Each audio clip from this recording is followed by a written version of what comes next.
Welcome to our podcast, The Words That Make Us. Consider this time with us as your excuse to take a break from everything. Every episode, we choose a word that makes us think, wonder, or dream.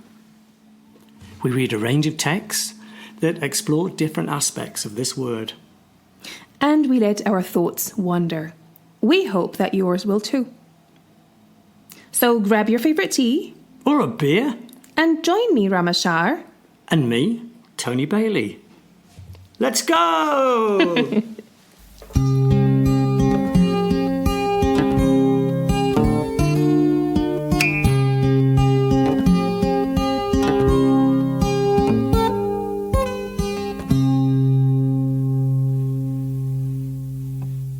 So this episode is about patience. Come on, get a move on!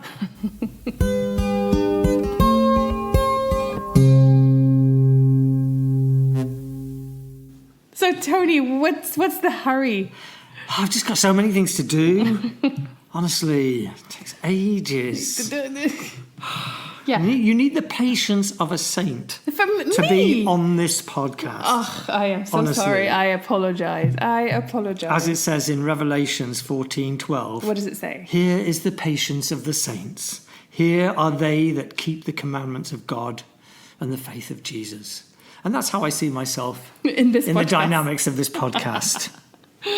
Well, thank you for being so patient with me, and it's a pleasure. Yeah. Well, I'd like to say it's a pleasure, but I think is patience a pleasurable thing? I don't know. It doesn't have pleasurable connotations. I mean, patience is not my thing. I am the most. I mean, it depends. It depends on patience with what. Yes, I was going to say. I think. Depending on the context, I would say that you are a patient person. I am a patient person with my kids. I'm a patient person with friends, with students. I am patient, and I'll answer questions. You're possibly impatient with yourself. I'm impatient with myself, and I am impatient with things happening because I need things to happen when I want them to happen. So there's a bit of kind of like this instant gratification thing, but also I'm a restless person by nature. Yeah. There's a question for you. Yeah. I feel just in the discussion so far, the slight anxiety that goes with the word impatience. Yeah. And with the word patience, it's like it's a calmer word. True. But what does it mean? Because it has, for me, I was thinking about this when we were preparing for this podcast. I don't actually know exactly what patience means. I know there are lots of synonyms and things that go with it. Mm-hmm. You know, patience means being calm, being considerate, or to consider, reflect, not to rush into things, etc. Yeah. But specifically, you had to define the word patience. What does it mean? When I suggested this, I was thinking about wait, like being able to wait, the ability to wait, and not having to rush into things. Yeah. Because I am the kind of person who will want to try things out. You know, let's do it now and see if it works or it doesn't work, you know? Whereas there are a lot of people who deliberate a lot, and I don't know if I am like that. Yeah, I think... so what did you find? What were your definitions? So I went to the, where I did a look, Oxford English Dictionary, I think. Patience means, as you said, the ability to wait or to continue doing something despite difficulties, or to suffer without complaining or becoming annoyed. So it's actually got three different ways of looking at it. Okay. One is doing nothing, like having to wait here for you to turn on this podcast. That was patient.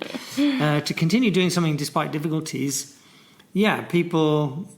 You know, I had to be really patient making this IKEA wardrobe. And I'm carrying on doing it despite the difficulties, and then suffering without complaining or becoming annoyed. Just being patient with my students in the classroom or whatever, whilst remaining calm. Yeah. So they're all quite different, actually. Very interesting, yeah. And so I think when you said, certain circumstances you are patient or you are impatient, I think it depends on which of those three we're talking about. Exactly. Because I think that you can suffer without complaining or becoming annoyed. Yeah. And also I think my suffering threshold is quite high. Like, I don't know if it's high or low. What does that mean? I don't know. It's like I don't suffer easily. I can take a lot of... You're resilient. Yeah, but also, I mean, for example, I don't get annoyed that easily. It depends on where. Like, if it's with students who are asking questions, my kids, I don't get annoyed very easily. Yeah. But I do get annoyed very easily if I'm driving and somebody is not moving fast enough. There are these people, it takes them ages for the car to start, or for them to, sometimes they wait, like they make me miss the green light because they move so slowly. That kind of patience I don't have. That's interesting, isn't it? Because is that to do with the amount of control you have in the situation? So do you get impatient or lose your patience when something is out of your control? So you hit a traffic jam. You can't do anything about it. Maybe that's what it is. Whereas when you're dealing with other people, you're very patient with them because you are kind of influencing them through your patience. That's great, because I've never been able to put my finger on why I'm patient in some situations and not. So very good. I think patience is a key part of being empathetic or sympathetic or considerate. So if you take patience as a personal quality, then it's a really positive thing. Yeah. Being patient with your students, being patient with your colleagues, good listener, being very reflective. It's very a real strength. Good, yeah. Whereas if you take the word impatience, then it's a weakness because it's not about you. Yeah, that's so it's not what you're bringing to it. Yeah, that's very good. It's your reaction to what other people other people are doing. You impatient. Wow, look at you! Yeah, I've just have you just amazed myself? I've just amazed myself there. Yes, yeah, indeed. So interesting word, and I say different connotations. So when you are in your lifetime, has your level of patience or impatience changed, or have you always been like you are now? I think my patience has changed in some contexts, got better, and sometimes it got worse in other connotations. It's interesting. Where have you got worse? That's more interesting than where you got better. I think my patience has gotten worse with people, maybe with selfish people.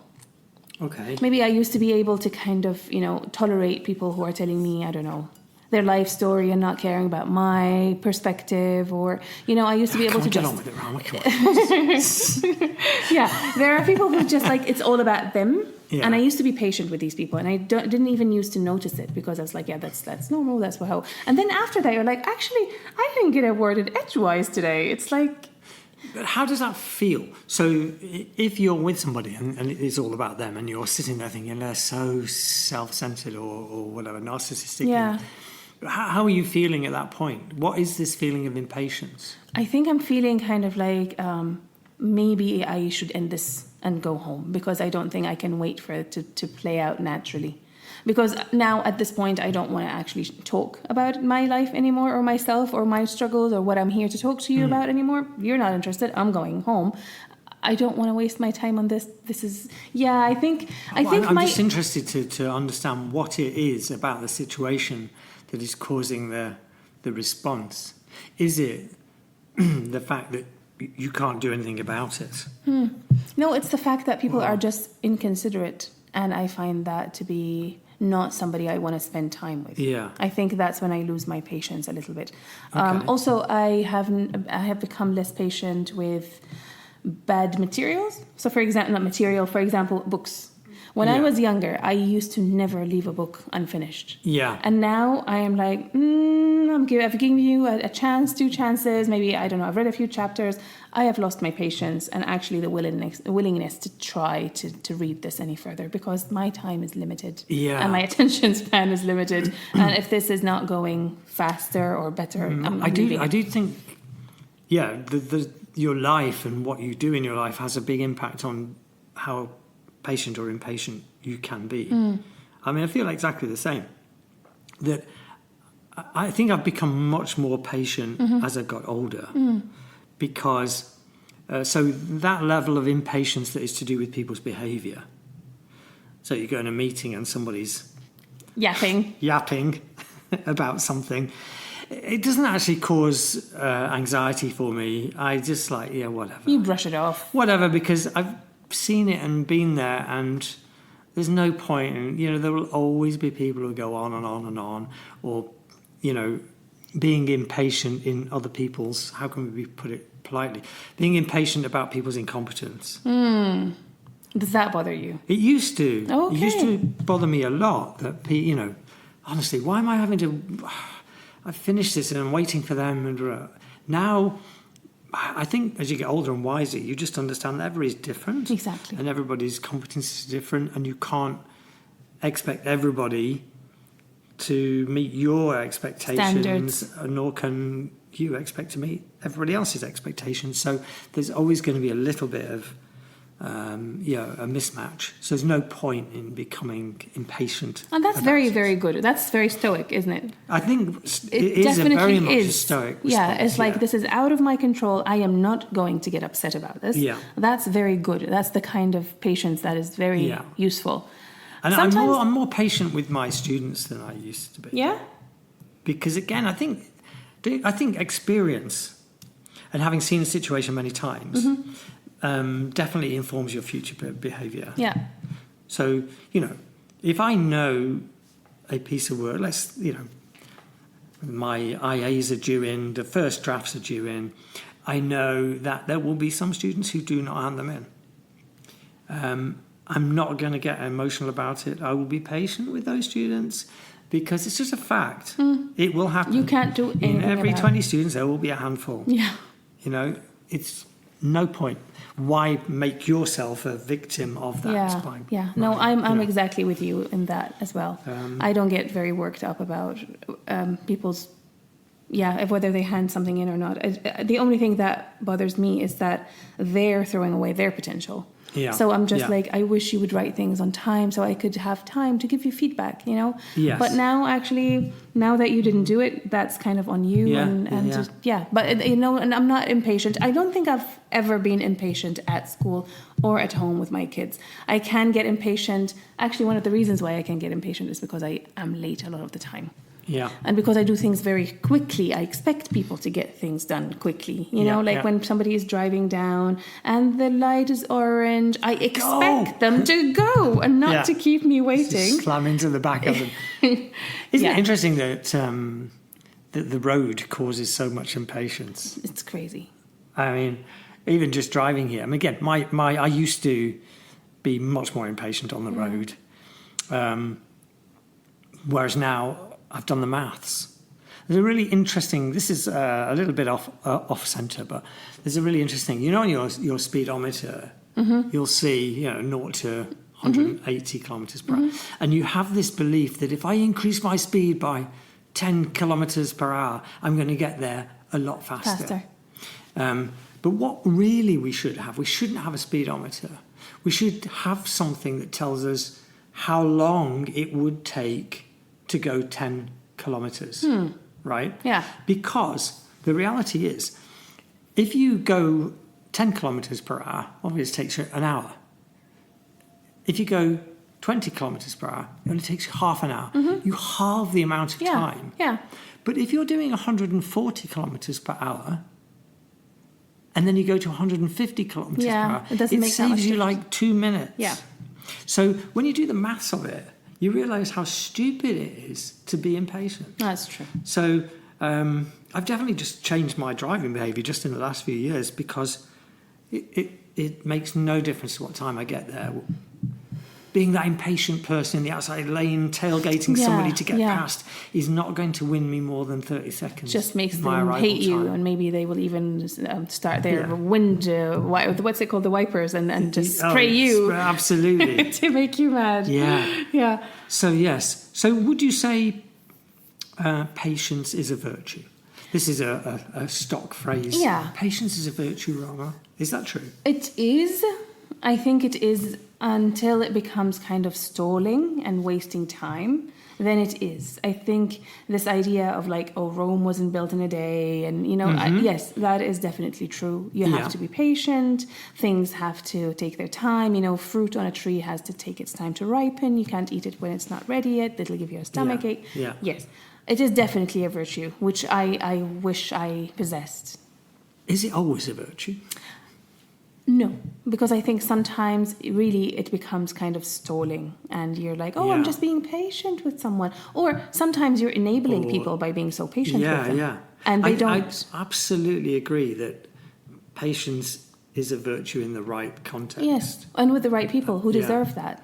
But sometimes it is good to show a bit of urgency and a bit of vigor and a bit of impatience to get things done, because then you get a sense of, you get some impetus and you get some sort of speed and some sort of, So if I think about the world of work, if I compare working in the civil service at the beginning of my career, everything was so slow. Yeah. And I felt, I left after a year because I couldn't stand it. Really? Well, for me, you give me a piece of work and I get my teeth stuck into it. And my boss told me to slow down. What? Don't rush this. It doesn't matter if it takes a few days, because the whole pace of the whole organization was so slow. It was geared towards people going and playing golf and doing their hours so they could have time. It was just culturally really, really slow, bureaucratic, and I was incredibly impatient because I was interested. But that's a waste of time. Yeah. Isn't it? It was a waste of time, and it was frustrating because I had an appetite to do more and to achieve and to learn. Yeah. So in that case, I don't think patience was a virtue. I think if you were happy to be patient in that environment, I didn't see that as a good thing. I saw it as a bad thing. Exactly. I agree with you. I feel like that's really abusing I mean, you're being paid to waste time. Yeah. That's kind of silly. Whereas patience in the context of being understanding. Yes. Being patient with children, being patient with old people. Yeah. I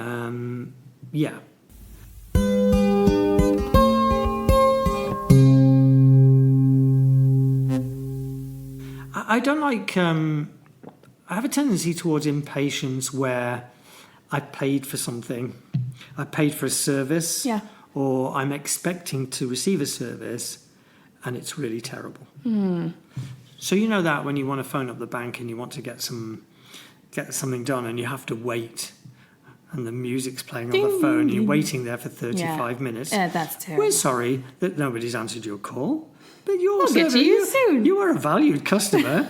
Well, clearly, I'm not a valued customer. Otherwise, you would. I do feel impatient. Yeah. In those contexts. And then, unfortunately, you take it out on the wrong person. Like somebody who's overworked, who has been trying to serve a million people at the same time. And then you get them on the phone and like, you're short with them. And that's the wrong person to get short with, I think. Unless they're sitting there drinking coffee and doing other things. And then like, oh, maybe I'll take this call. Okay. Yeah. Where does that phrase then, to be patient as a saint, or having the patience of Job?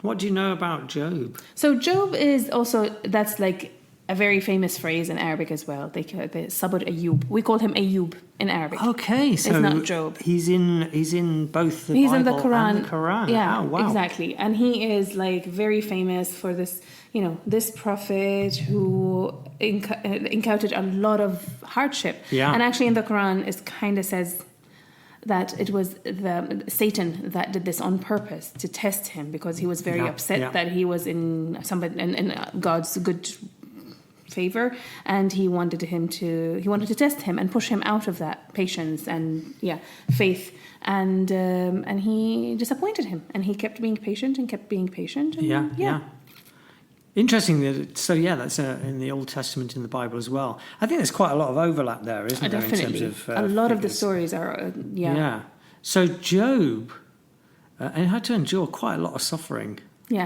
So he lost all of his children. He lost all of his wealth in a single day. Yeah. He was also covered in painful sores. and his wife offered him no support. She encouraged him to give up, curse God, and die. Oh my God. And when Job's 3 friends came to comfort him, they couldn't even recognize him from a distance. Oh. Adding to Job's pain, his friends falsely accused him of wrongdoing and blamed his troubles on his unrepentant heart. And through it all, Job patiently endured. What do you think of Job? I think he's a bore. I mean, I wish I had that. But I was talking about this with someone, and they said, is this patience, though, or is this steadfast faith? Yes, I mean, so the patience of Job is supposed to serve as an inspiration to everybody, but particularly Christians who are facing, struggle, who are suffering. No matter what happens, we are called to follow Job's example and patiently endure in service and worship to the Lord. I mean, but what other like option did he have? You have to endure it. Like there's no other way exactly. around it. I suppose it's to do with how you go about enduring it. I mean, he didn't have a lot of choice over what had happened to him, but his response was to persevere, to continue to pray, and it was all right in the end. But I couldn't have the patience of Job in all situations. No. I mean, to be treated so badly, I mean, if you think about inequality in the world, to think about hunger, disease. Yeah, the pay gap. Yeah. Here, if we take Job's example, we would just accept all of that. Yeah. In the same way he's accepting all of these ridiculous hardships that are being imposed on him. He's just going to accept that and pray. Yeah. Whereas I think we need to get up and do something. You have to do proactive. Yeah, exactly. So I understand patience is a virtue. I think that's right. But rather, like we said, in the case of Job, I don't think we should always have the patience of Job. Yeah, I think we have to draw the line between patience and resignation. And also get up and do something. Yeah, exactly. Show some response. Action, yeah. You know, if your friends don't recognise you, then shout out and tell them who you are. Or, you know. Put some makeup on so they will. Yeah. Yes, indeed. Yeah. I was reading actually about the different kinds of patience. Yeah. And I found, which is really interesting because this article was on AstraZeneca website. Oh, really? Yeah. Gosh. And it says here, patience is the ability to stay calm while you're waiting for an outcome that you need or want. Yeah. According to research by psychologist Sarah Schnittker, and actually she was quoted in a few of the articles that I read, so she must be a very patient person. Yeah. Yes. It comes in 3 main varieties: interpersonal patience, life hardship patience, which is Job, and daily hassles patience. Yeah. So interpersonal patience.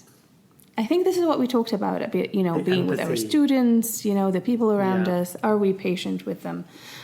Slow learners, people who have difficulty understanding. You just keep, trying this way and that way. And I think this is the most important sort of patience. I think so too. And, if I had to focus on one area, that's I want to be seen as You want to foster patient. that, exactly. Because it goes along, as we said, with empathy, with compassion, with understanding.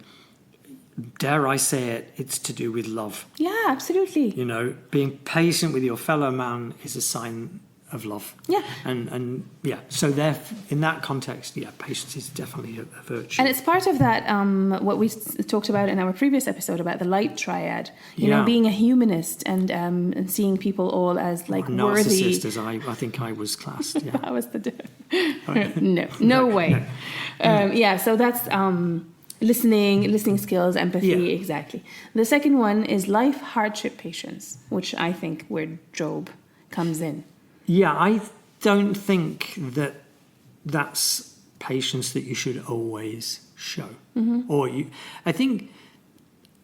We'll talk about Stoicism in a minute, but I think you have to accept that you are experiencing hardships, but that's not the same as patience. Mm-hmm. Acceptance of the situation Yeah, sure. But you do have the choice to do something about to change it, or at least to try and make some change. So, yeah. I'm not wholeheartedly patient in that area. I understand what you're saying, but also sometimes, you just have to, like, if you have, I don't know, God forbid, cancer, or you are in a wheelchair or something. Yeah, what can you do about it? You have to be patient, but I think what you're trying to say, but patience, let me do some woman-splaining here. Go on then. What you're trying to say, Tony, yes, is that maybe we should try to make the best out of it. Yeah. If you can't change it. Well, also I think for me, patience implies that we're waiting for something to happen. Yeah. Yes, that's right? true. And so when we're working with our students, we're being patient because we're kind of like nurturing and cultivating a flower. Yeah. It's going to bloom at some point. You're helping that long-term growth. Yeah. But if you accept the hardships of the life that you're living, your disease, you're poor or whatever, what are you waiting for? What are you being patient for? That's a very good point. If you're being patient because it's going to be all right in the end, so like you get a cancer diagnosis, then I would be patient in the context of my treatment running its course on the basis and waiting that I'm going for to get better. you to get better. But I would not be willing just to accept it. I'd be wanting to do something about it to improve it. Yeah, I agree with you. So we have to be patient, but we also have to be proactive, do something. Yeah, where we can. Exactly. If it could potentially change the outcome. Yeah. Yeah. The third one is daily hassles, patience. That's where my driving comes in. Yeah. Do you know? I think everybody's impatient in that context. Yeah. Because the humdrum, it's a natural. It's a natural thing to be impatient, and you're stuck in a queue in the supermarket. Of course, you're going to be a little bit impatient because it's stopping you from doing other things. It's a barrier to Maybe you need to go to the bathroom as well. You need to get out of this queue, and it's just not moving. And the daily hassle's got no value. So, like, if you're being patient with students, that's valuable patience, isn't it? That's also a very good because distinction. you're making an investment in them through your patience. Yeah. And even the second category, the acceptance of being patient around your hardships, has got some value because it's taking away the main focus of that hardship as being the problems in your life. But the hassle of queuing for a bank machine or... There's no value in it at all. It's just wasted. You're wasting time energy. And effort. Yeah. For me, it's like it's this classic when an old lady, comes to pay. She leaves everything on the counter. She doesn't put it in her bag, and then she comes to pay in small coins. Small change. It's like 1 cent, Oh 2 gosh, cents. tell me about it. And then I see a lot of people huffing and puffing, and I'm just like looking at this lady smiling because I'm like, maybe one day I will be this lady. Although I don't think that could possibly happen because I'll tell you when it does. Please kill me then. But you heard it on the podcast. I was given permission. But I try to understand that maybe this lady has, I don't know, something wrong with her hands, something, or she doesn't have a lot of money. All she has is this little cash, or try to always come up with an excuse because then it helps you. Because when you're impatient, you are experiencing some kind of stress, some kind of anxiety. Yeah, you're putting yourself through pain because of somebody else's behaviour. Yeah. Yeah, exactly. Do you think? I think it's the life we lead now in 2024 puts far more pressure on us in terms of patience and impatience. Yes. Because your phone is ringing in the back, notifications are coming in. If you look at your family history, for example, or look back historically, look at people who spent weeks and weeks and weeks on a boat, making a journey across the Atlantic to go to America, or in the war, travelling across Europe, taking weeks and weeks and weeks and weeks, making a long journey somewhere by foot, taking you weeks or days or whatever, making getting a communication from one person to another, taking a writing time. a letter, and it taking days and days and days to get to them. Even when they wrote books by hand, they copied word for word by hand, like that patience. But now society is now driving us to be impatient. We're conditioned because we want instant access, instant relief, instant solution, instant gratification. Everything seems to have a sense of urgency around it when it should be about calm and satisfaction in the longer term. So, and then we get more and more stressed because of all of these things. And then there's more anxiety, more people have got anger issues, more people have got high blood pressure, headaches, migraine, digestive issues, other illnesses, addictions, etc. So even though it's natural to be impatient, I do think the world we now live in breeds impatience. Absolutely. Because, like you said, everything is instant at this point in time. You want it, you can have it right now. If you crave, I don't know, something in the middle of the night, you can call a restaurant and they will deliver it to your house. There is no need to wait for anything anymore. And so when you come to a situation, and that's maybe why I'm impatient with things like, I want something to happen. I want, and then I'm like, what do you mean I have to wait a few weeks? You see people and they're already bombarded with stuff. Yeah. And then people are looking at the phone waiting for a message to come. Yeah.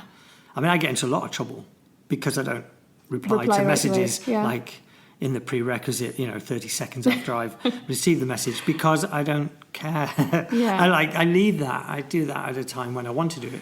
And people have been quite nasty to me in the past about my lack of response, and you didn't reply, and I was so impatient. Some things are urgent, though. If you're saying to someone, I don't know, I'm going to be late today, or I'm going to... you need to let them know right away that you got the message. Agreed. But I think people are much more impatient. Yes. And their expectations are somewhat unrealistic of other people too. So what do we do about it? Because I also read an article about what to do about your impatience. Slow down. I think it naturally changes. As I say, I think when you get older, I think you definitely... maybe this is wrong, but I feel like I'm much more mellow, much more laid back, much more patient, much more accepting of the situation around me. As you said before, I think maybe that's because I'm becoming more stoic in my outlook. I think so, as well. But what do we do? I think I don't know. I mean, you can't stop this tidal wave of technology that is all about instant gratification. So I'm not quite sure, really. I think taking a deep breath and thinking, do you really need this right now? Why is it triggering me? So I think this, introspection is really important with patience. You feel like, okay, this is bothering me right now. I see this. Why does it bother me? Do I really read it? Do I need it right now? Is this person doing this thing on purpose to annoy me? Or are they missing something? So I think thinking consciously of things and acknowledging what is making you feel impatient helps. Yeah. But I also read that this idea of mindfulness and even prayer, these things really help because you train yourself. Meditation. Exactly.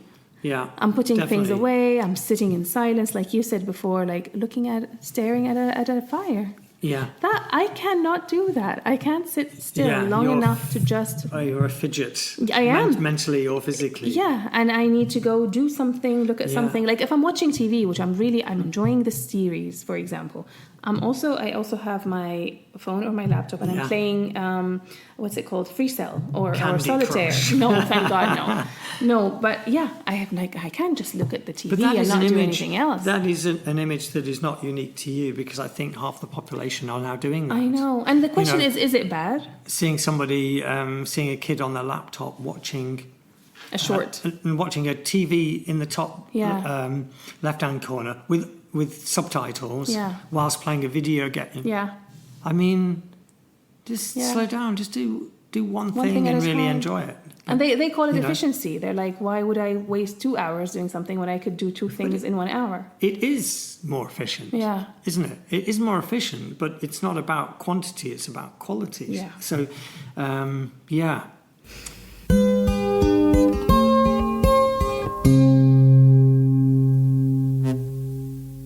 So Stoicism, I say I've become more stoic, but I think at the heart of Stoicism is patience. Because at no point in any of my reading about Stoicism does it tell you to be impatient. To rush things, or to judge rush things. Or to change the course of history or time. It's about living a fulfilling and meaningful life, focus on your personal strength, your personal resilience, your personal virtue. And those kind of personal strength, resilience and virtue kind of is patience, isn't it? Sort of wrapped up together. Respond in an appropriate way to what's happening to you. You can't rush what the future is going to bring to you. You have to be ready. Epictetus, who's great. We love him. We love him. You have inner strengths that enable you to bear up with difficulties of every kind. You have been given fortitude, courage, and patience. Why should I worry what happens if I am armed with the virtue of fortitude? Nothing can trouble or upset me, or even seem annoying. Instead of meeting misfortune with groans and tears, I will call upon the faculty especially provided to deal with it. Nice. Yeah. Very good. And I see that. Instead of meeting misfortune, Rama, with groans and tears this school year, you are going to use the faculty that has been especially provided for you to deal with it. Yep. Yeah. I promise. And I really, I buy into that absolutely. Seneca. To bear trials with a calm mind robs misfortune of its strength and burden. So bear all of your trials and tribulations with a calm, patient mind. And then Heraclitus, third one.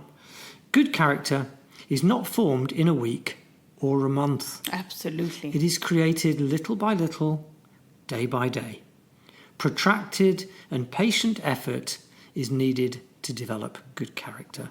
So again, you can't transform yourself overnight into the stoic being that we want to be. Little by little, day by day, step by step. So yeah, very much part of the Stoic philosophy. So this kind of reminds me of the lots of idioms that we have in the English language. I think they're like maybe the same across languages. So one of my favorites is a watched pot never boils. A watched pot. Yeah, isn't that true? I love this. It's the same when I was little. I used to like stare at the clock. Wanting it to go faster. So no, just wondering when is this hand going to move? And it never moves because you don't notice it moving because it doesn't go like this. It goes. Yeah. And if the longer you stare at it, it stops. It doesn't move. And you look away, then it moves. And I really, really like that. A watched pot never boils. Well, yeah, time flies when you're having fun. When you're having fun, exactly. When you're living your life, not when you're sitting there watching it. Yeah. The next one is all things are difficult before they are easy. Most of the time, true. Yes, exactly. Because you just have to break it down to pieces, or you have to, And I think about the current generation have a problem with that idea. A huge problem. There's a sense of we talked about that sense of entitlement. Yeah. So I can have this without having to do the work. I don't. It should be just easy. It should come to me. It's my right. And it's your job as a teacher to make it easy for me. I don't actually have to invest anything myself. And that instant gratification that also goes alongside it also adds to that too. But they have a bit of a problem as well with attention span. Yeah. Because now with all the YouTube shorts and the TikToks, Yeah. They watch something that is like a minute, 2 minutes, and even with that, sometimes they get bored and they move on to the next one. Yeah, the soundbite generation. They don't have this thing where when we were younger, we would like, oh, I can't wait for the next episode of the series to come tomorrow so I can sit and watch that. And you had to be patient. You had to be patient. You had to wait. Sometimes you had to wait a whole year for the season to come, Whereas now you go to Netflix and all 5-6 seasons are there. You just binge watch them. You finish them. Yeah. Sometimes on double the speed. I do that when I am doing YouTube sometimes. When I'm watching YouTube, I put it on double the speed. Yeah. Somebody said to me the other day... Have you listened to our podcast at double speed? Never. You sound hilarious. Is it because I'm already fast? No, I've never listened to it on double speed, but you can. Yeah. And some people say, oh, yes, I listen to podcasts, but they take so long, I listen to them on double speed. Yeah, but that must be hilarious. It would be hilarious. And also, like the other day, I love John Oliver. Do you know John Oliver? Yeah, John Oliver, yeah. He's fantastic. Why would you? Yeah, from Birmingham. Yeah, why would you want to listen to him on double the speed? He's just a joy to watch and listen to. And sometimes the joy is in the silence or in the timing. Yeah, exactly. It's not just about the information. Exactly. Yeah. The next one is beware the fury of patient men. Yes. I really like that one. That's so true. And I have an example of that in my life. One of my brothers is very, very patient and he never loses his temper. But when he does. But God, when he does. Oh, and yes. And honestly, like we are brother and sister. I've known him his whole life. I've seen him lose his temper maybe once or twice. It was scary. And it's interesting, my students definitely, they respond to that. They know that if I lose it in the classroom, there has to be a reason. Exactly. Therefore, it is well received as well as well meant. It has a purpose, it works, because it's not happening all the time. I try not to show impatience at any time, as well as, not losing it in other ways as well. Because if you are calm and patient all the time, when you do lose it, it's like, oh my God, Mr. Bailey exploded. Oh, did you see what? And that's what you want. Yeah, exactly. Much more impactful. Very good. Everything comes to him who waits, or to those who wait. Yeah, see, that's a very traditional saying. But there's one that is exactly the opposite to it. Can you think of one? Everything comes to those who wait. And then there's the early bird. Catches the worm. Right? Yeah. So they're kind of like almost opposites if you think about them. Like if I wait until the very end, there will be no more worms left because all the birds have taken them. I think there are so many really good people in this world who've never got what they deserved. Yeah. Yeah, because they waited too long. Other people have got in there first. They cut in the queue it's a bit like getting a sunbed when the hotel's full of Germans. Yeah, if you don't wake up at 6 and put your towel down, it's gone. Oh gosh, I'm impatient about that, just thinking about it.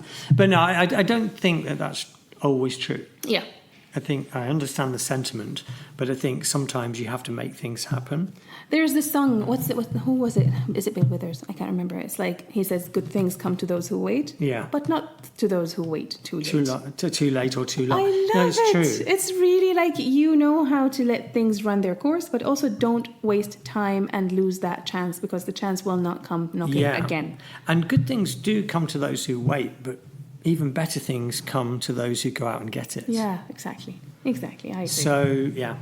Next one is first things first. This one is self-explanatory. Patience is a virtue, like you said. Patience surpasses learning. Ooh. Gosh. That's interesting. What do you think about that one? Patience surpasses learning. It says here, the ability to wait for a long time without getting angry is even better than education. Or the capacity to accept delay without getting upset will achieve more than study in the end. I think they go hand in hand. Yeah. I think learning is about patience. Yeah, absolutely. You have to be patient because you're not going to get the information there are some math concepts which have taken me a long time to fully master, and others that didn't take much time at all. And some need a lot of practice. Yeah. Otherwise, you haven't really understood it. Yeah. And it doesn't do you any good at all being impatient about your own lack of knowledge. And I think that's my one of my children, the youngest one, is like that. He he did the same thing, I think I told you, with swimming and with bike riding. He will get on a bike and expect himself to be able to ride a bike. Yeah. And it doesn't work that way. No. You have to fall down a few times and you have to accept that you're not good at it at first. Well, my little Georgie, I played crazy golf, you know, this weekend. Yeah. And she didn't want me to help. I know how to do this. Yes. And of course, after a couple of holes when she was very frustrated. I was acing it. She was very, very frustrated and didn't want to play anymore. Yeah, see? She was very impatient because she hadn't mastered it. And that's something we have to teach our kids. That's something I'm really working hard on with this particular child of mine, is that no, you're not going to master anything. I mean, do you know the book Outliers? Yeah. Malcolm Gladwell. He has this absolutely. very interesting theory that people love and hate at the same time because it might be ridiculous. The 10,000 hour rule. Yes. You know? And he's like, if you look at all the major big successes in the world, Tiger Woods played that. The Beatles, and, you know, all of them, they had put in 10,000 hours of hard work for them to become masters at what they do. Yes. I think he said the only exception to that was Mozart. Yeah. Because I think he was a prodigy and he got help from his father. A lot of things were by his father as well. Yeah, I think that was my thing with Outliers, is what we're talking there is for the normal person to gain mastery requires a significant amount of effort and practice and programming. But there are always people who are naturally gifted and it takes them less time. And there are also people who are clutches who it doesn't matter how hard, they're never going to be a great pianist. Yes. And that's they have to accept that. True. Another one that I have here is Rome wasn't built in a day, which is the same. Yeah. They also serve who only stand and wait, which is interesting because the poem that I'm going to read to you, this line is taken from that poem. Okay. Which is really interesting. Let's have that poem as well. But it's really interesting how it says, they also serve who only stand and wait. So if you're at a restaurant, they will come to you at some point. Yes. You know? You don't have to be, hello. Yeah, but I do you click and wave? I don't click, but I will make sure that I make eye contact with them. It's like, you've forgotten about me. You better I would never... Being impatient doesn't mean you've got to be rude. Exactly. So, you know, if I think somebody's forgotten about me, I will raise awareness of the fact that I exist. And, you know, I ordered spaghetti bolognese 3 hours ago and it hasn't arrived. Yeah, and sometimes it's a genuine mistake and you should say something. Yeah, I didn't always used to do that because I'm English, obviously. And English would, you know, never complain. But I do now because, I don't see there's anything rude about it and I'm not being nasty about it. I do hate it when people show their impatience.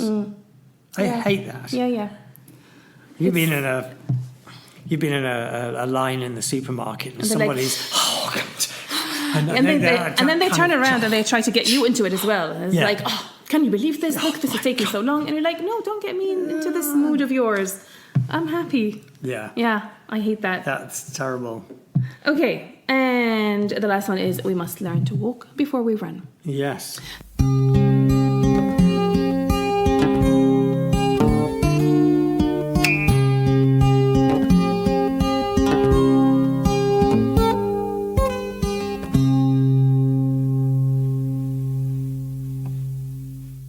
So, I'm going to read to you this poem on his blindness by John Milton. And the line that I told you about will be at the end. Yes. So, let's do it. When I consider how my light is spent, ere half my days in this dark world and wide, and that one talent which is death to hide, lodged with me useless, though my soul more bent, to serve therewith my Maker, and present my true account, lest he returning chide, doth God exact day labour light denied? I fondly ask, but patience to prevent that murmur soon replies, God doth not need either man's work or his own gifts, who best bear his mild yoke, they serve him best. His state is kingly, thousands at his bidding speed, and post o'er land and ocean without rest, they also serve who only stand and wait. Was John Milton blind? Good question. I think he was. Yeah. Gosh. But you do I'm actually imagine having that kind of disability, the level of patience that you would have to have. How frustrating it must be, especially if you blind. You become blind having been able to see, or being debilitated so you can't do all the things that you used to be able to do. Yeah, maybe getting older. Yeah, no, he wasn't born blind, but he got blind. He went blind during his life, which is really. So this is really interesting, isn't it? About the level of patience that he had to have with his own demise, kind of thing. But a lot of people don't have that. People get very, very frustrated, don't they? I think what they can't do anymore, or I keep dropping things, or I keep forgetting things, or That must be frustrating. I think that would frustrate me very, very much. Yeah. Shall I read you a poem back? Yes, please. So this one is an exhortation to patience by Eliza Walcott, which I quite liked. It is a thorny path we tread where disappointments come. Then we are mingled with the dead and covered in the tomb. Our fondest hopes are blighted here, for earth is not our home. Then all frail life we drop a tear and welcome then the tomb. Today the sun is bright and clear, tomorrow clouds may come, yet though no change to us appear, we are hastening to the tomb. Look then on life as lent a while, to gain a heavenly home, where Jesus meets us with a smile, who once perfumed the tomb. For us a crown of thorns he wore, his soul was filled with gloom, then led believers evermore to triumph o'er the tomb. When to the cross his hands were nailed, and the dread hour was come, his glorious mission never failed, he conquered then the tomb. Then let us wait with patience here, our conqueror soon will come. The trump shall sound, the dead shall hear, and live beyond the tomb. Wow. I love how she ends every stanza with tomb. Tomb, yeah. So this is about the Christian life, and how life is really just a precursor for the next stage after the tomb. When we then become children in God's kingdom, etc. So we should just be patient in our life, because this isn't really the most important thing. Very interesting. Very sort of Victorian view. I think Eliza Walcott was Victorian. It reminds me of, we talked about this in the previous episode as well, about this kind of... in the Middle East, this prevailing idea is life is not so great now, but that's my fate, that's my destiny, and I will have a better life later. Yes. It seems that all religions have that in common. It's you just endure hardship now, and you will be rewarded later. Yes. So patience and And this is why capitalism became... pushed religion out of the way. Well, no, it took advantage of that religious belief. To enslave some people, you mean? Well, what it said was, if you're good on earth, you'll get your rewards in heaven. So you need to work hard. You work hard on earth, and you're rewarded in the factory or whatever, and life may be really shit and terrible, but it's okay. You'll go to heaven for being good. And people have lived their life always making sacrifices because they believe they'll be rewarded in some way for these sacrifices. As you get older, you realise this is not actually true. It's a trick. And what you should be doing is living every day according to, what do you want out of your life? It's your life. Yeah. You're not, you're not beholden to anybody. I feel like oppressive regimes do this, that's, absolutely. This is kind of life is hard, but you are a good, true Muslim or Christian, you can bear this because, you will be rewarded in the end while I line my pockets with all of these millions, from our country's resources. Where in the world is the most patient country? So I'm inclined to guess it's an Asian country. In Asian countries. Is it... I don't know, Thailand, Japan. No. Is it an African country? They have a very slow kind of pace in some of the African countries. Like No. Sudan, for example. No? You'll be surprised. Don't say it's the US. They're in there. They're in the top 10. Really? And so a study published in 2018, and okay, we have to base this around what was the question that was asked. So participants in the study around the world were asked the question, would you rather receive a payment today or a larger payment in 12 months' time? I've heard about that, yeah. Yeah.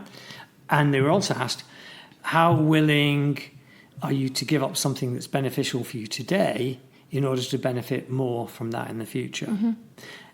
Which is a little bit like the capitalist work ethic. Like you don't live for today. Sacrifice today because you'll get your rewards in the future. So actually, for me, it's not so much a study of patience. It's which countries follow most closely that Protestant work ethic and sacrifice today. Yeah, work hard now and deprive yourself of pleasure. And so the top 10. Germany is one Shall of them? I do? Number 10. Number 10. United Kingdom. Okay. Number 9, Finland. 8, Austria. 7, Germany. They're all European countries. Yeah. 6, Australia. 5, Switzerland. 4, Canada. 3, United States. Excited.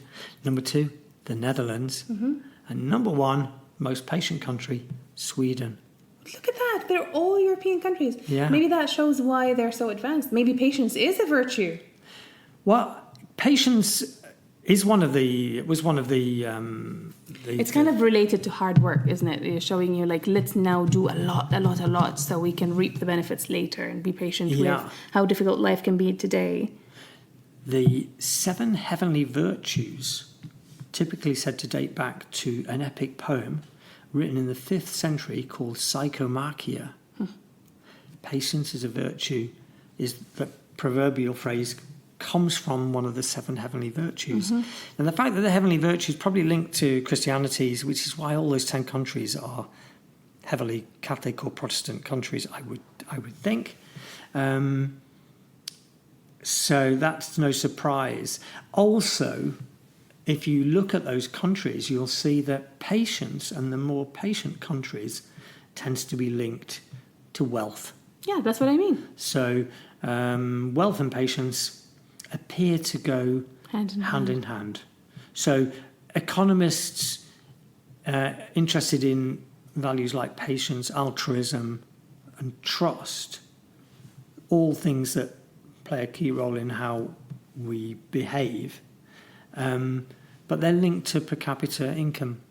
It's interesting because it's like a cycle that feeds itself. It's like you have to be wealthy to be able to trust the system, you have to make good income, you have to come from a good, family and you have good life to be able to trust the system, to give up some pleasures, but you have enough pleasure still, to be able to make money, and then it feeds the same cycle again. Your children then come from a good family, they have enough money, then they can trust that absolutely it's a democratic country, you're not being ripped off by the government or by people, you're safe, you can give up and you invest in the system that you are in. Exactly. So the bottom 3 in that study of 76 countries, by the way.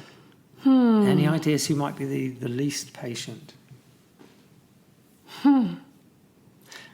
No. So if we take this idea that patience is linked to economic prosperity, the bottom 3 in the list, Nicaragua, Rwanda, and Georgia. Wow. So it may not be a coincidence that some of the wealthiest nations in the world rank as the most patient.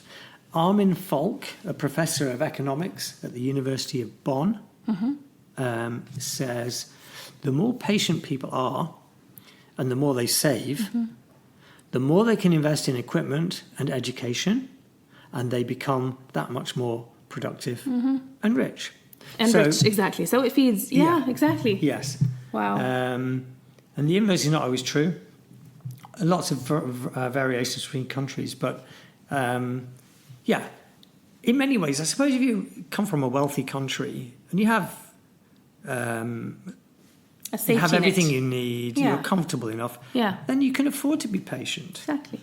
Exactly. You know, You're not if deprived of the if necessities. you've got a large amount of money invested, there's no panic. Yeah, exactly. No Because like the panic. infrastructure is there, you Yeah. know, Well, if you- the government will support you if you lose everything. Yeah, and you can invest it. Exactly. Whereas if you're living hand to mouth, Yeah. then you Then are you're impatient really- because you need money tomorrow to feed yourself, and it's all very frantic and Exactly. stressful. Yeah. So this reminds Interesting. me a little bit of the marshmallow test. Do you know that one? Everybody talks about it and quotes it. Explain. So the marshmallow thing is they give a child one marshmallow, and they say, Oh yes. Yeah. There's great videos of this on it's YouTube. aren't awesome, there? and especially Yeah. when they recreated it, but with a Kinder Egg, to advertise Yeah. with a Kinder Egg. And they said, well, if you don't eat it right now, I will come back in half an hour. If it's still there, then you get 2 instead of 1. Yeah. And it was just so hilarious to So see these funny. kids, sniffing at it, Yeah. licking like parts of it, taking a tiny bit, or And especially when you get 2 children sitting Yeah. together and they're looking at each other. like, Shall what we should we do it? So it was taken as a kind of like to prove that those children who were willing to wait and get the double the amount later Yes. were going to be the successful ones in life. Yeah. Because This has been debunked, though. is that true? Yes. I'd be read interested to see whether that's something that's changed recently because of the world that we now live in, which says instant gratification. Yeah. Whether children are now thinking, well, I'll have it now because I'm going to have some more of that later. Can I get some more anyway? Exactly. It's available. Yeah. Yeah. Whereas in the past, The scarcity that we... it Yeah. wasn't to do with the sweet. It was to do with the morality of it. And if I'd been told you cannot have that or don't have that, you need to wait an hour and then you can have 2. It wasn't to do with what was on the table. That's true. It That's was true. to You were do giving with instructions. being obedient. Yeah. And I was brought up to be an obedient little child. Me and too. I didn't. Yeah. I wouldn't You didn't have a choice to say, oh, wouldn't maybe have I will. gone against what authority was telling me. Yeah. Whereas I think children now, whatever. They can get away with anything. Yeah, but this has been debunked, and they were like, actually, they looked at people 40 years after or 30 years after, and they said those who did not eat it and waited for later, they were not richer, they were not more successful, they were not happier. Gosh. Interesting. Yeah, really interesting. Yeah. How do you think? Given your experience in Syria and having family who've gone through some hardship or yeah. disaster, what do you think the impact might be there in terms of people's patience or impatience levels? I don't know if this has to do with patience or impatience, but what I found really interesting is that, so Syria in the past, when I was in Syria, was if you were middle class or upper middle class, you were fine. You had enough to eat, you had enough to put on the table, you were fine. Then the war started and people left, and those were the people that stayed back, developed a really interesting lifestyle. Mm-hmm. You look at their lifestyle there and you're like, how on earth can you live this kind of life? They have become such hedonists. It's insane. Really living for the day. Yeah. Apparently what's really common, plastic surgery. Everybody there has plastic surgery. They do this Hollywood smile thing. Yeah. Yeah, the fillers and injections. Botox. Exactly. Eating out whenever they can. Mm-hmm. Parties all the time. Like, we look at their photos and their videos from there, like, look at them living up their life while I'm here, Gosh, that's interesting. Yeah, and it's really... But I think in general, people are being more hedonistic, and if you go into any town now, it's just full of places where you can drink or eat or get your nails done, or Yeah, because there's more wealth around. Yeah. People are like, okay, why should I just work? I should also enjoy life a little bit. Yeah. But there it's really excessive. Yes. It's really gone to, like, it was nothing like that. And it's really funny because a lot of people can't even live if they don't have enough money sent from abroad. Yeah. Because the lira, the Syrian pound, has collapsed. Yeah. And so it's worth nothing. And the salaries didn't go up. So, they really rely, either they have husbands or people that are very rich and they are benefiting from the war, or they have people sending money from abroad and they're spending it using it all on So that kind of is consistent with what I found a piece of research that looked at exposure to disaster and impact on children. And one of the potential impacts of being exposed to disaster is an increase in impatience levels. Impatience. So research looked into the psychological after effects amongst children who survived the 2011 East Japan earthquake. So that study showed that children may forego greater long-term reward for short-term pleasure when they have lived through disaster. Maybe it's because they have much more of a live-for-the-day attitude because of being exposed to potential death. So among the traumatic experiences in the earthquake and subsequent tsunami that killed almost 16,000 people, some survivors witnessed people washed away, had their houses destroyed. And a study from Tokyo University analysed data collected on 3 to 5 year old survivors of the disaster. This is in 2012, 2013. The researchers found that some of the children tended toward what's called delay discounting behaviour. In other words, favouring smaller short-term rewards over larger rewards given later. See, that's what I mean. The shock of being in a disaster can change our trust in the world, and this may lead to impatient behaviour. Study co-author Takeo Fujiwara says. But we don't know a great deal about children who go through this process. The children in the study were interviewed to uncover what traumas they'd experienced. They later took part in a time investment exercise to gauge their ability to delay gratification. They were offered 5 tokens, 1 token equal 1 candy now, or 2 a month later. They were asked to assign each of the 5 to now or 1 month later. And rather like the marshmallow experiment. They listed all of the types of disaster or trauma that they'd experienced. And the children who lost a close family relative or lost relatives' friends did not delay. They were fairly normal. But damage of housing, separation from caregiver, witnessing the tsunami, witnessing somebody being swept away, seeing a dead body, etc. People, those children, were all displacing or taking the short-term reward. Interesting. Yeah. Because I think if you witnessed other people suffering, losing a caregiver, witnessing a fire, seeing... You're much more aware of your vulnerability, so I suppose you... Yeah. Gosh. Very, very interesting. Why the association with housing loss? Children who lose their housing may have their lives disrupted for a long time as they live in temporary or other housing. So they end up with a perception that everything is temporary. Yes, exactly. Very, very interesting. Yeah. And then it makes you wonder, like, when I think about the refugees that came here from Syria, Afghanistan and everything, like how are they perceiving life? Are they going to really try their best to have a good life and to study and to do good things? Or are they just going to go and hang out with their friends and, have a good time? Yeah. Because I'm witnessing this at the moment and it's freaking me out. Yeah. But then you can sort of understand why. Yeah.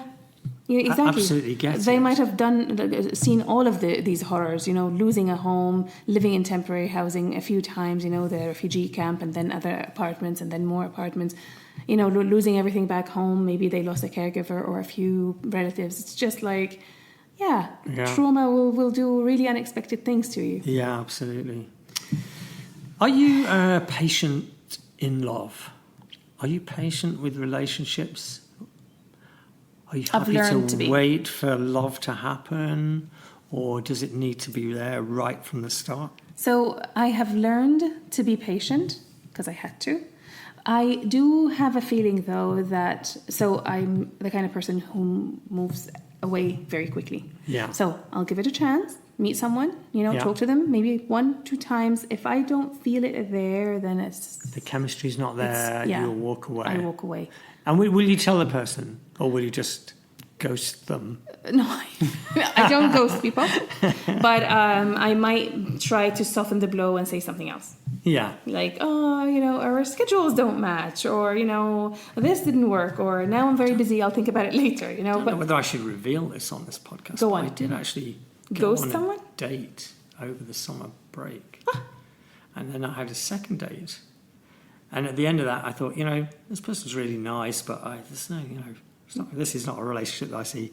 So I was really honest, and I just wrote a nice message back saying it's been really nice to meet you, but I just need to be honest. I don't think there is a sparkle or chemistry there. So I don't want to waste your time. Mm-hmm.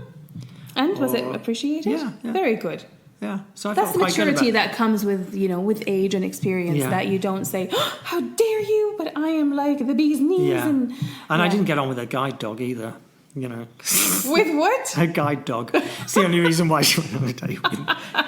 Not true. The reason why I mentioned about that is because I know you like Kahlil. Yeah. Kahlil Gibran. I love him. But I found a piece of writing by him, which is about the patience to find love, which might be a nice thing. Since we're coming towards the end, we might finish with romance. Yeah.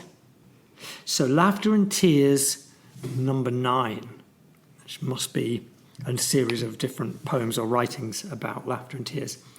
As the sun withdrew his rays from the garden, and the moon threw cushioned beams upon the flowers, I sat under the trees pondering upon the phenomena of the atmosphere, looking through the branches at the strewn stars which glittered like chips of silver upon a blue carpet. And I could hear from a distance the agitated murmur of the rivulet singing its way briskly into the valley. When the birds took shelter among the boughs, and the flowers folded their petals, and tremendous silence descended, I heard a rustle of feet through the grass. I took heed and saw a young couple approaching my arbour. The say under a tree where I could see them without being seen. After he looked about in every direction, I heard the young man saying, "Sit by me, my beloved, and listen to my heart. Smile, for your happiness is a symbol of our future. Be merry, for the sparkling days rejoice with us. My soul is warning me of the doubt in your heart, for doubt in love is a sin. Soon you will be the owner of this vast land, lighted by this beautiful moon. Soon you will be the mistress of my palace, and all the servants and maids will obey your commands." That's what I say on Tinder. "Smile, my beloved, like the gold smiles from my father's coffers. My heart refuses to deny you its secret. 12 months of comfort and travel await us. For a year we will spend my father's gold at the blue lakes of Switzerland, and viewing the edifices of Italy and Egypt, and resting under the holy cedars of Lebanon. You will meet the princesses who will envy you for your jewels and clothes. All these things I will do for you. Will you be satisfied?"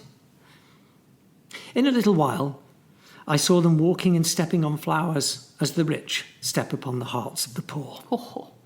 As they disappeared from my sight, I commenced to make comparison between love and money and to analyse their position in the heart.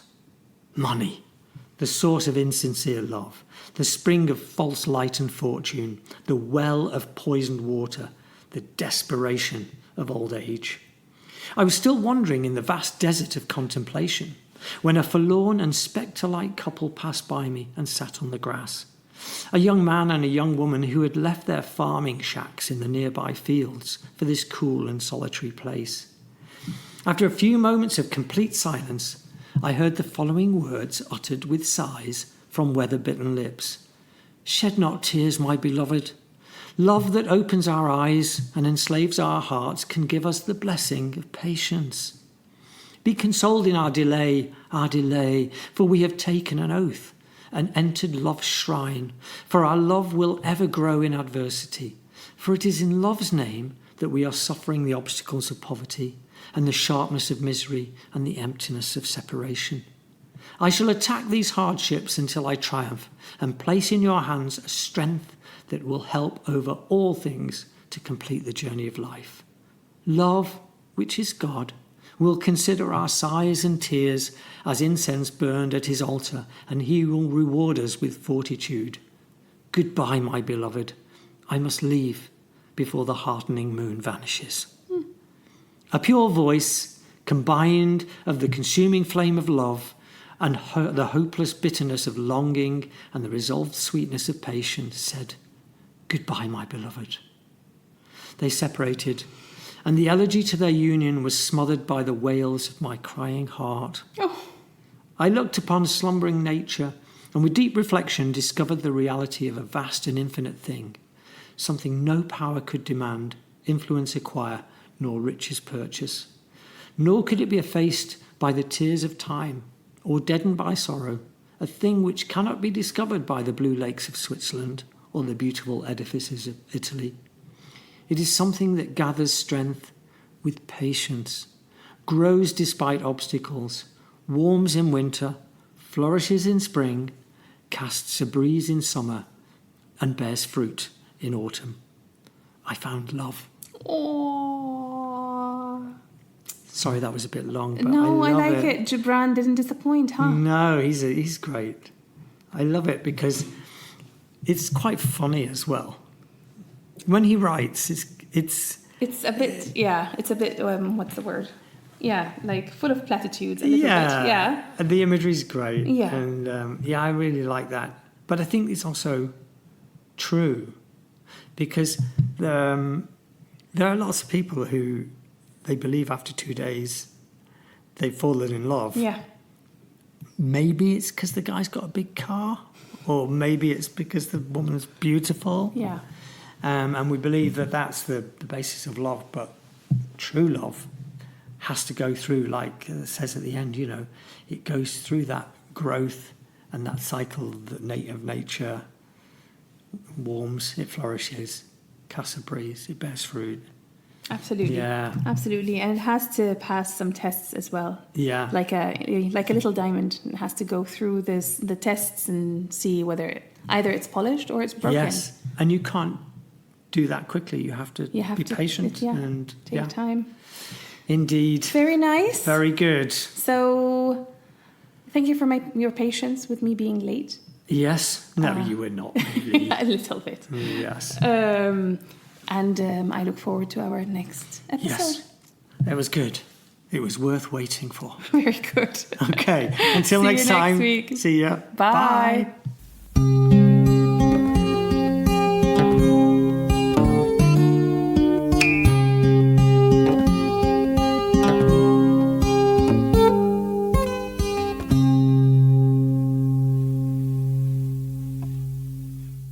We hope that you've enjoyed listening to the readings we chose for you today. And that our musings have ignited your thoughts. If you've enjoyed this episode, please share it with your friends and those you think would enjoy it. If you have any thoughts, suggestions, or any kind of feedback, please send us an email using the email in the show notes. We'd love to hear from you with the words that make you.